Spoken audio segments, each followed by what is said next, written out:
என்னடா வருஷம் பிறந்து இன்னும் எதுவும் நடக்கலையேன்னு பார்த்தேன். நடந்துருச்சு. ஆமாங்க, சரியான கோல்டு, மண்டெல்லாம் குத்த ஆரம்பிச்சிருச்சு. அதனால எங்கள் அம்மா நைட் எனக்கு நாட்டுக்கோழி சூப் வச்சு குழம்பு வச்சு தரேன்னு சொன்னாங்க. மட்டன் வாங்கலான்னா நானும் எங்கள் அப்பா மட்டும்தான் மட்டன் சாப்பிடுவோம். எங்கள் அம்மாவும் என் தங்கச்சி சாப்பிட மாட்டாங்க. அதனாலே மோஸ்ட்டாக மட்டன் வாங்க மாட்டோம். என் கண்ணெல்லாம் பாருங்கள் எப்படி இருக்குது.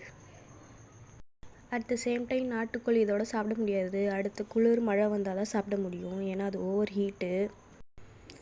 நாட்டுக்கோழி சூப்புக்கு தனியா, சீரகம், மிளகு, சோம்பு வறுத்து அரைச்சி நாட்டுக்கோழியில் தண்ணி விட்டு மஞ்சத்தூள், அரைச்ச மசாலா, தட்டி வச்ச சின்ன வெங்காயம் போட்டு கொதிக்க வச்சதுக்கப்புறம் இந்த சூப்பில் நல்லெண்ணெயும் பெப்பரும் போட்டு குடித்தா தொண்டைக்கு இதமாக இருக்கும்.